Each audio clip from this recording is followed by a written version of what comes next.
La vie va te mettre à l'épreuve 1000 fois. Des personnes vont te provoquer. Des situations vont essayer de voler ton calme. Des moments vont vouloir te pousser jusqu'à la limite de tes émotions. Mais la vraie guerre n'est jamais contre le monde extérieur.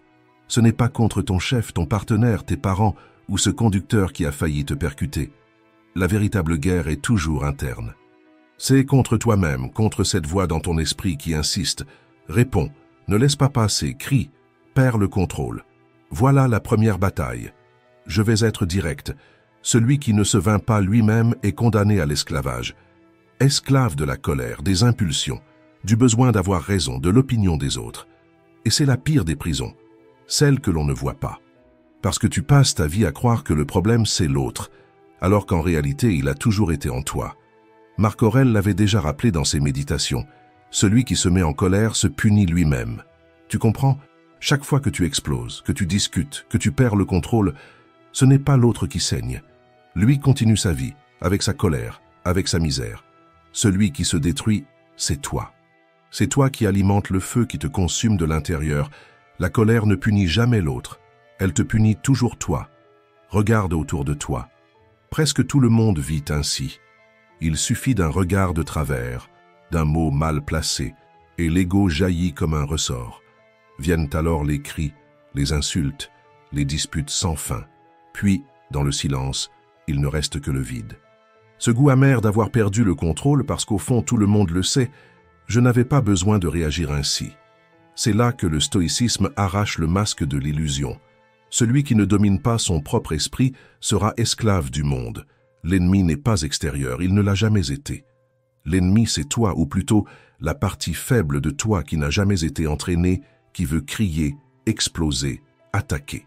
C'est pourquoi la première guerre ne se déroule pas à l'extérieur. Elle se déroule à l'intérieur.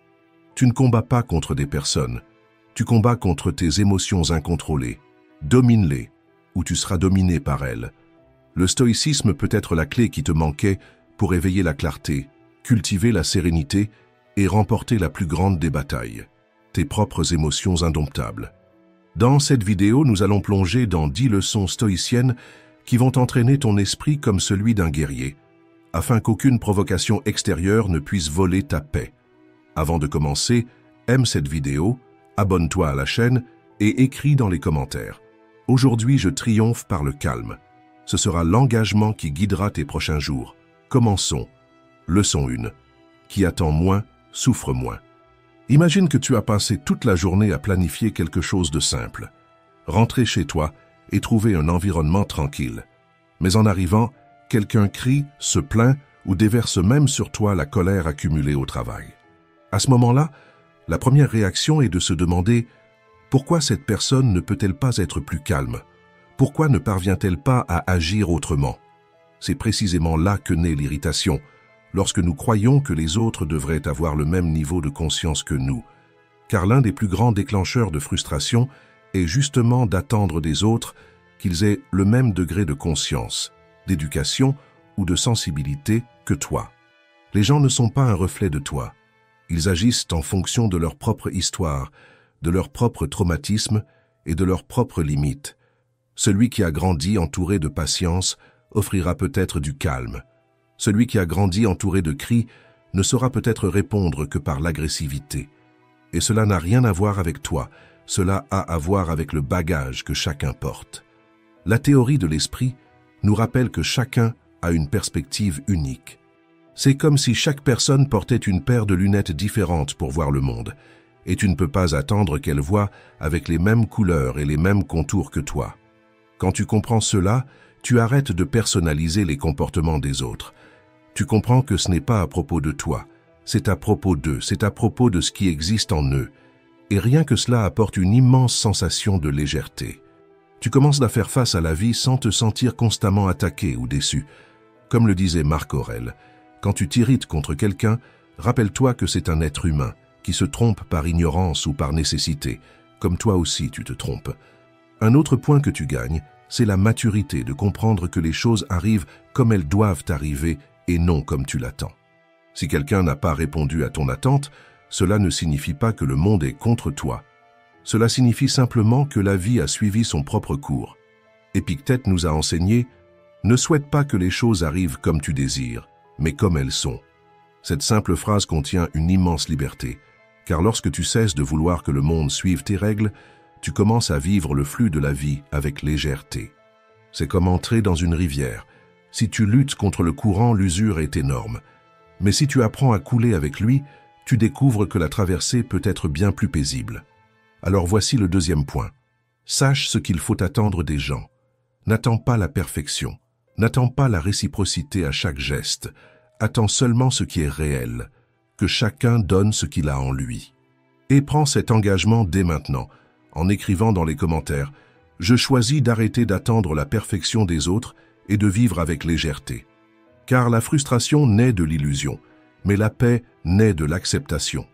Leçon 2. Vous ne choisissez pas les faits, mais vous choisissez comment y répondre. La chose la plus importante que vous devez comprendre, c'est que la colère ne naît pas de ce qui vous arrive, mais de la manière dont vous interprétez ce qui est arrivé. Et après la colère, tout le monde peut choisir comment réagir. Autrement dit, vous pouvez décider si cette phrase mal placée va détruire votre journée ou si elle va simplement passer. Le psychiatre Viktor Frankl disait que cette liberté de choix est la dernière des libertés humaines. Tout le monde la possède et elle peut être la vôtre. Il vous suffit d'entraîner votre esprit à ne pas réagir automatiquement, mais consciemment. Martin Luther nous le rappelle aussi lorsqu'il a affirmé « Nous ne pouvons pas empêcher les oiseaux de voler au-dessus de notre tête, mais nous pouvons empêcher qu'ils y fassent leur nid. » De la même manière, vous ne pouvez pas empêcher des pensées de colère de surgir, mais vous pouvez choisir de ne pas les nourrir et de ne pas agir en fonction d'elles. Et voici la clé. La première réaction physique est presque instinctive.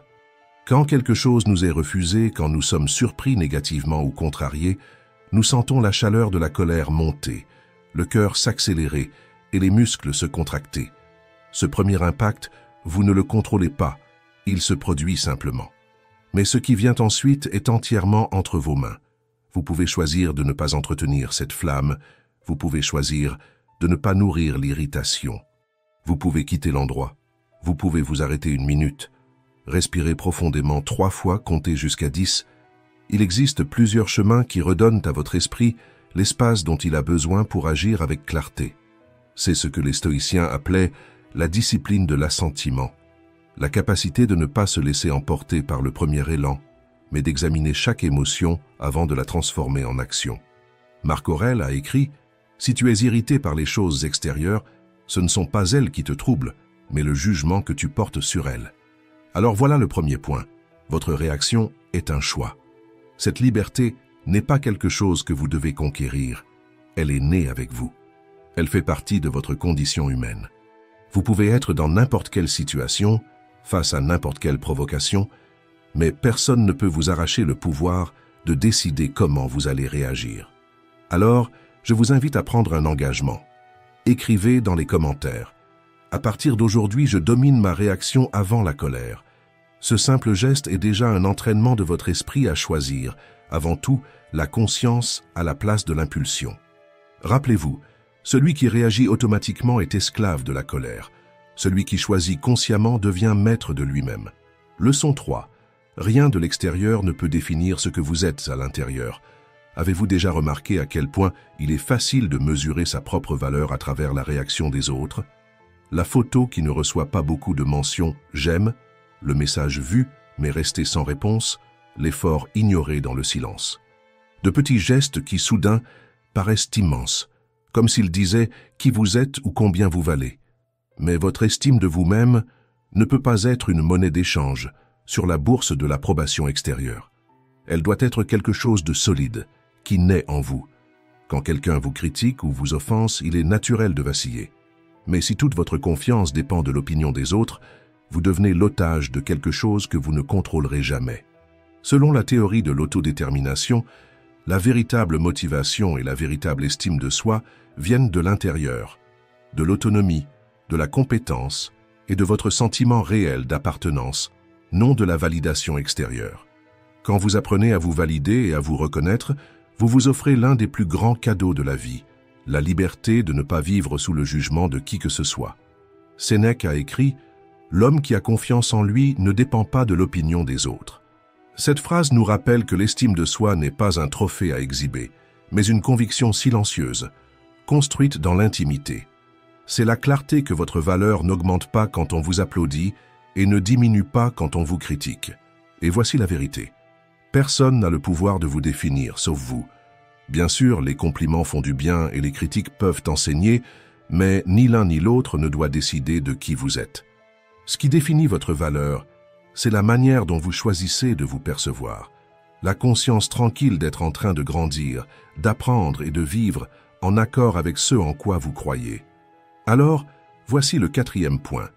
Votre valeur doit être intérieure. Et pour graver cela en vous, faites l'exercice suivant. La prochaine fois que vous entendrez une critique ou que vous ne recevrez pas de reconnaissance, au lieu de vous demander « Que pensent les autres de moi ?», demandez-vous « Que je pense de moi ?» Ce simple changement de question a le pouvoir de transformer votre vie. Écrivez dans les commentaires « Ma valeur naît en moi ». Plus vous renforcez cette vérité, plus votre estime de vous-même devient invulnérable. Et souvenez-vous, seul celui qui se reconnaît à l'intérieur ne se perd jamais à l'extérieur. Leçon 4. Sans frontières intérieures, ton esprit devient chaotique. Qui n'a jamais vécu cela? Tu es déjà fatigué, sans énergie, mais quelqu'un demande un petit service rapide, et même contre ta propre volonté, tu dis oui, puis tu le regrettes, tu ressens un poids, et tu te demandes encore pourquoi tu n'as pas simplement réussi à refuser. Cette scène se répète dans la vie de beaucoup de personnes, et c'est justement là que naît l'usure. Être une bonne personne ne signifie pas être disponible tout le temps. Créer des limites claires est, avant tout, un acte d'autoprotection émotionnelle. Selon la psychologie positive, les personnes qui savent dire non de manière assertive tendent à avoir plus de bien-être, moins de stress et des relations plus saines. Pense, par exemple, à une femme qui est toujours disponible. Au travail, elle accepte des tâches qui ne sont pas les siennes. À la maison, elle aide toute la famille sans jamais rien demander en retour. Parmi les amis, elle n'arrive jamais à refuser une demande. À la fin de la journée, quand elle se regarde, elle s'aperçoit qu'il ne lui reste presque plus de temps pour prendre soin de sa relation, de ses propres projets ou même de sa santé. Le problème n'est pas la bonté, mais l'incapacité à reconnaître que ses propres besoins comptent aussi. Et lorsque tu ne le vois pas, tu finis par vivre toute ta vie sous les priorités des autres. C'est exactement pour cela qu'apprendre à poser des limites est si nécessaire. Il ne s'agit pas de rejeter les gens ou d'être moins généreux, mais de rendre clair où s'arrête la responsabilité envers les autres et où commence le soin envers soi-même. Poser des limites, ce n'est pas éloigner les gens. C'est seulement tracer une ligne invisible qui montre jusqu'où les autres peuvent aller sans t'envahir, sans t'offenser. Et lorsque tu te respectes, les autres apprennent à te respecter aussi. Comme le disait le philosophe Schopenhauer, le respect des autres a sa limite. Il commence là où finit le respect de soi-même. Cette phrase nous rappelle qu'il n'existe pas de véritable bonté sans fermeté, car celui qui ne protège pas son propre espace finit par s'annuler peu à peu. Poser des limites est un acte de courage. Le courage de se choisir, de valoriser son propre temps et de montrer que ton énergie n'est pas infinie. Bien souvent, dire non à quelqu'un, c'est dire oui à ta santé mentale, à ton repos et même à la qualité de tes relations. Alors voici le 5e point. Il est nécessaire de poser des limites. Pour pratiquer, fais ceci. Choisis une situation où tu dirais normalement oui par obligation et essaie de dire non avec calme et respect. Tu vas t'apercevoir que le monde ne s'écroule pas, au contraire, tu te renforces. Écris dans les commentaires. Poser des limites, c'est me respecter. Cette petite affirmation commence déjà à entraîner ton esprit à voir le non, non pas comme un rejet, mais comme une protection. Parce qu'au fond, celui qui apprend à se respecter construit une vie où la paix vaut plus que l'approbation. Leçon 5. Ne sois pas prisonnier de ce que les autres pensent. Imagine quelqu'un choisissant un vêtement, écrivant un message ou prenant une décision simple, mais toujours avec la même question dans la tête. Que vont penser les autres de moi? Vivre ainsi, c'est comme être enchaîné à des yeux invisibles.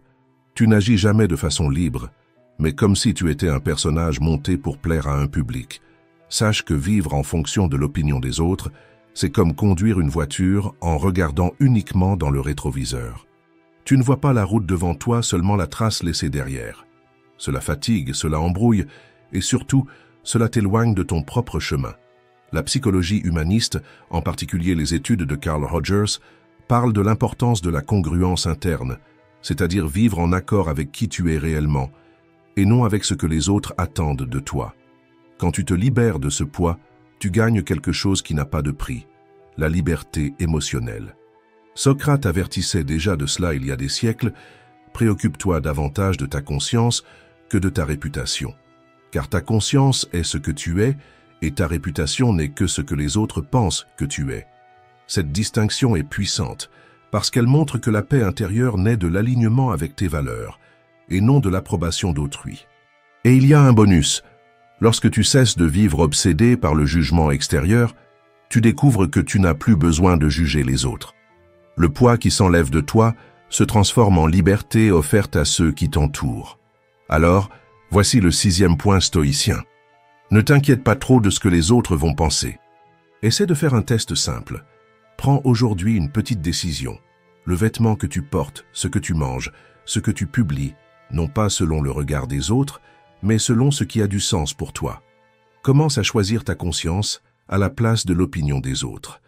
Car ce choix répété chaque jour construit une vie beaucoup plus légère, et la plus grande liberté n'est pas d'être admiré par tous, mais d'être vrai avec toi-même. Leçon 6. Vaincre ton ego. Pense à la dernière fois où tu t'es disputé avec quelqu'un. Peut-être s'agissait-il d'une petite chose, comme savoir qui avait raison sur un détail au travail, qui avait dit telle phrase à la maison, ou même un souvenir du passé. Soudain, la conversation qui aurait pu se terminer en quelques secondes s'est transformée en une lutte pour savoir qui allait gagner. Tu as déjà vécu cela. La recherche incessante de la raison, le besoin de corriger l'autre, de remporter une discussion, peut sembler être une manière de s'affirmer, mais au bout du compte, cela ne fait qu'épuiser. Ce comportement crée de la distance, engendre du ressentiment et surtout, nourrit la colère en toi et chez les autres. Des études sur l'égocentrisme cognitif montrent que cette insistance à vouloir avoir raison, à ne pas céder, est une forme de défense de la vanité et de l'arrogance. Mais l'arrogance n'a pas besoin d'être renforcée, elle doit être éduquée. Et éduquer signifie se rappeler que toi aussi tu te trompes, que tu as déjà parlé sans réfléchir, que tu as déjà blessé quelqu'un sans le vouloir, que tu t'es toi aussi déjà trompé. C'est cela l'attitude de la maturité, reconnaître que ce n'est pas toujours ta mission de corriger les autres et que la paix peut valoir plus que la victoire. Aristote l'avait déjà expliqué de manière brillante. Tout le monde peut se mettre en colère, c'est facile. Mais se mettre en colère contre la bonne personne, dans la juste mesure, au bon moment, pour la bonne raison et de la bonne manière, ce n'est pas facile. Cette phrase révèle une vérité profonde. Ressentir de la colère est humain, mais gérer l'intensité, le moment et la manière d'exprimer cette émotion exige de la sagesse. La maturité ne consiste pas à ne jamais ressentir, mais à ne pas se laisser dominer par le sentiment. Parfois, la véritable force réside justement dans le fait de choisir la paix même quand tu as raison. Il suffit que ta conscience soit tranquille, car ce n'est pas l'approbation des autres qui te donne la paix, c'est la clarté de savoir que tu as agi conformément à tes valeurs. Sénèque disait « Il vaut mieux vaincre la colère que de vaincre par la colère ».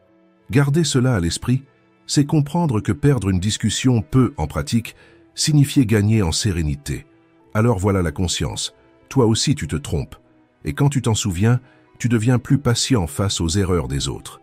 Fais maintenant un exercice mental. Pense à une dispute récente et demande-toi, cela valait-il la peine de gagner ou aurait-il mieux valu garder la paix? Cette simple question peut changer la façon dont tu réagis à partir d'aujourd'hui. Laisse dans les commentaires. Je choisis la paix plutôt que la raison. Reconnaître cette vérité libère, car cela t'amène à voir les erreurs des autres avec plus de patience et de compassion.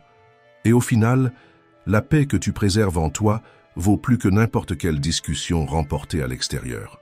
Leçon 7. Réponds par ton silence. Imagine que quelqu'un essaie de te provoquer, dans la circulation, au travail, ou même à la maison. La personne attend que tu réagisses, que tu t'énerves, que tu entres dans son jeu, mais au lieu de cela, tu choisis de ne pas répondre. Le silence crée un vide si inconfortable qu'il désarme souvent plus que n'importe quel mot ne pourrait le faire. As-tu déjà entendu cette phrase « le silence est d'or. Eh bien, tu n'as pas besoin de réagir à tout, car tout ne mérite pas de réponse. Le silence, bien souvent, est plus puissant que 1000 mots. Il déconcerte, il désarme et surtout, il préserve ton énergie. Les neurosciences montrent que lorsque nous réagissons avec colère, nous activons le système limbique, qui est la partie la plus primitive du cerveau liée à la lutte ou à la fuite. Mais lorsque nous respirons profondément et que nous choisissons le silence, nous activons des zones liées à l'autorégulation et à la prise de décision. En d'autres termes, le silence est une forme pratique d'intelligence émotionnelle. Lao Tse disait déjà « Celui qui sait ne parle pas, celui qui parle ne sait pas ». Cette idée ne consiste pas à ne jamais utiliser de mots, mais à comprendre que le silence, souvent, communique plus de maturité que la discussion. Le sage ne se sent pas obligé de répondre à chaque provocation. Il comprend que ne pas réagir est aussi un choix de pouvoir. Réponds par le silence et tu percevras quelque chose de libérateur. Les autres cessent d'avoir autant de contrôle sur ton état intérieur. Tu ne te laisses plus balloter d'un côté à l'autre par les émotions des autres et tu deviens maître de ton centre. Voilà donc la clé. Répondre par le silence n'est pas un signe de faiblesse, mais de supériorité intérieure. Pour t'exercer, fais le test suivant. La prochaine fois que quelqu'un essaiera de t'exaspérer, essaie simplement de respirer profondément et de rester silencieux pendant quelques secondes. Observe comme cela change la dynamique de la situation. Écris dans les commentaires « Je choisis le silence à la place de la colère ». Cette phrase simple commence déjà à programmer ton esprit à valoriser le calme plutôt que la réaction. Parce qu'au fond, le silence n'est pas vide. Il est rempli de force, de contrôle et de liberté. Leçon 8. Grandis avec les critiques. Souviens-toi de la dernière fois où quelqu'un a souligné quelque chose de négatif chez toi. Peut-être que c'était au travail, à propos d'une erreur que tu avais commise. Peut-être à la maison, à propos d'une habitude qui dérange, ou même d'un inconnu avec un commentaire passif-agressif sur les réseaux sociaux. La première réaction est presque toujours la même. Se sentir attaqué, diminué, injustement traité et parfois même blessé. C'est comme si la critique projetait un projecteur sur nos fragilités, justement celles que nous passons notre vie à essayer de cacher. Mais est-ce que toute critique est vraiment une attaque? Bien sûr que les critiques peuvent faire mal. Mais souvent, derrière des mots durs se cache un angle mort qui a besoin de notre attention. Ce que tu ne vois pas seul peut être révélé précisément quand quelqu'un te le montre, même de manière inconfortable. La théorie de la mentalité de croissance, proposée par Carol Dweck, enseigne que les personnes qui considèrent la critique comme un apprentissage grandissent davantage et se stressent moins. Elles ne voient pas la critique comme une sentence définitive, mais comme une opportunité d'évolution. Cela ne signifie pas accepter les offenses ou les humiliations. Cela signifie simplement filtrer, garder ce qui peut être utile et rejeter ce qui ne sert à rien.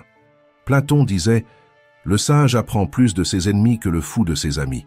Cette idée nous rappelle que même une critique mal intentionnée peut contenir un fragment de vérité capable de nous transformer, à condition d'avoir l'humilité d'écouter et le discernement de séparer l'essentiel du superflu. Quand tu changes de posture face à la critique, quelque chose de curieux se produit. Elle cesse d'être un poids et devient un outil. Chaque mot se transforme en matériau de construction pour ta maturité. Pense, par exemple, à quelqu'un qui vit toujours sur la défensive. À chaque remarque, il croit qu'on cherche à le rabaisser. Il interprète toute observation comme une attaque, et c'est pourquoi il vit tendu, toujours dans l'attente du coup porté par le monde. Ce schéma génère de l'usure, de l'anxiété et de l'isolement. Maintenant, imagine cette même personne changeant la question à l'intérieur de son esprit. Au lieu de réagir automatiquement avec colère, elle commence à se demander « Qu'est-ce que je peux apprendre de cela ?» Soudain, la critique cesse d'être une menace et devient une opportunité. Ce petit changement de perspective peut transformer complètement la manière de vivre. Épictète disait « Ce ne sont pas les événements qui nous blessent, mais le jugement que nous portons sur ces événements. » Quand tu appliques cela aux critiques, tu comprends que ce n'est pas la parole de l'autre qui te définit, mais la façon dont tu choisis de la recevoir. Alors voici le 9e point. Grandis avec les critiques. La prochaine fois que tu entendras quelque chose de négatif, respire profondément, filtre et demande-toi « Qu'est-ce que je peux apprendre de cela ?» Cette simple question a le pouvoir de changer non seulement l'impact d'une critique, mais aussi la direction de ta vie. Décide dès maintenant d'apprendre des critiques. Cela ne veut pas dire être d'accord avec tout ce qu'on dit, mais admettre que même dans l'inconfort, il existe une marche vers ta croissance. Parce que chaque critique peut être une pierre lancée contre toi, mais c'est toi seul qui décides. Soit elle te blesse, soit tu l'utilises pour construire le chemin de ton évolution. Leçon 9. L'antidote contre la colère. Imagine que quelqu'un t'ait profondément irrité. Une remarque ironique, une injustice au travail, un geste d'indifférence à la maison. Le cœur s'accélère, l'esprit commence à chercher des arguments pour contre-attaquer. Mais, à ce moment-là, tu choisis autre chose. Au lieu de nourrir la colère, tu décides de te rappeler ce qui existe encore de bon dans ta vie. Cela peut être quelque chose de simple, comme la santé que tu as, une amitié sincère, le toit au-dessus de ta tête, ou même le simple fait de respirer en cet instant. Ce changement de perspective est transformateur. La gratitude a ce pouvoir. Elle transforme le regard du négatif vers le positif. C'est comme si tu allumais la lumière dans une pièce sombre. Rien n'a changé dans l'environnement, mais soudain, tout devient plus clair et plus facile à gérer. Le psychologue Robert Emmons a montré dans ses recherches que pratiquer régulièrement la gratitude réduit les niveaux d'agressivité, de stress et d'anxiété, tout en améliorant le sommeil et le bien-être général. C'est comme si la gratitude était un antidote naturel contre le poison de la colère. En te concentrant sur ce qui fonctionne, plutôt que sur ce qui t'irrite, ton esprit se reconfigure. C'est comme si tu changeais les lentilles à travers lesquelles tu regardes le monde. La même réalité se présente, mais désormais dans des couleurs différentes. Cicéron affirmait déjà « La gratitude n'est pas seulement la plus grande des vertus, mais la mère de toutes les autres ». Et cela a du sens car lorsque tu te connectes à la gratitude, tu deviens moins vulnérable à la rancune, à l'envie ou à la colère. La gratitude crée une base émotionnelle qui rend naturel le choix du calme plutôt que du conflit. Utilise la gratitude pour dissoudre la colère. Chaque fois que tu sens l'irritation grandir, fais un petit exercice. Pense à 3 choses pour lesquelles tu peux être reconnaissant maintenant. Seulement 3. Cette pratique simple a le pouvoir de dissiper la tempête émotionnelle avant qu'elle ne t'envahisse. Et pour renforcer encore davantage cet exercice, transforme-le en un engagement public. Écris dans les commentaires « Je choisis la gratitude à la place de la colère ». Plus tu affirmes ce choix, plus tu te libères du poids des émotions négatives.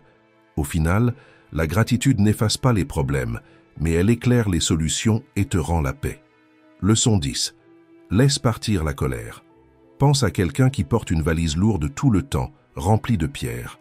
À chaque ressentiment, une nouvelle pierre est placée à l'intérieur. Le problème, c'est que ce n'est pas l'autre qui souffre du poids, c'est celui qui la porte. Garder de la colère, de la rancune ou du ressentiment, c'est exactement cela. Porter des fardeaux qui volent ton énergie et ta paix. Tu as déjà entendu cette phrase. Garder du ressentiment, c'est comme boire du poison et attendre que l'autre meure. Elle est vraie. La colère constante empoisonne le corps et l'esprit. Le pardon, même en silence, même si personne ne le sait, réduit les niveaux de cortisol, améliore la santé cardiovasculaire et rend à la vie sa légèreté. Parce que pardonner, ce n'est pas approuver ce qui s'est passé, mais c'est se libérer de la prison, de revivre la même souffrance chaque jour. Et il est important de comprendre, se détacher, ce n'est pas oublier, ni faire semblant que cela n'a pas fait mal. C'est choisir consciemment sa propre paix. C'est décider de ne plus offrir le cadeau de son énergie à quelqu'un qui n'existe plus que dans le passé. Comme disait Bouddha, tenir la colère, c'est comme tenir un charbon ardent avec l'intention de le lancer sur quelqu'un. C'est toi qui te brûles. Voilà l'essence du détachement. Vois alors que tu n'as pas besoin d'être l'otage de la colère, de la frustration ou de l'opinion des autres. Tu peux entraîner ton esprit comme on entraîne un muscle, en apprenant à te protéger émotionnellement, à répondre avec conscience, à te valider de l'intérieur, à poser des limites, à choisir la paix plutôt que la raison, à pratiquer la gratitude, à grandir même avec les critiques. Plus tu pratiques, plus tu deviens fort. Et tu découvres que ta paix vaut plus que n'importe quelle discussion, n'importe quelle critique ou n'importe quel malentendu. Alors voici le 10e et dernier point, l'art du détachement. Respire profondément maintenant et choisis de laisser partir ce qui n'a plus sa place en toi. Écris dans les commentaires « Je choisis la paix avant tout ». Cette simple décision peut être le début d'une vie beaucoup plus légère. Rappelle-toi, ta vie ne change pas par ce qui arrive, mais par ce que tu choisis de faire avec ce qui arrive. Si cette vidéo t'a touché d'une manière ou d'une autre, mets un j'aime, écris dans les commentaires et partage-la avec quelqu'un qui a aussi besoin d'entendre ce message. Merci d'être ici.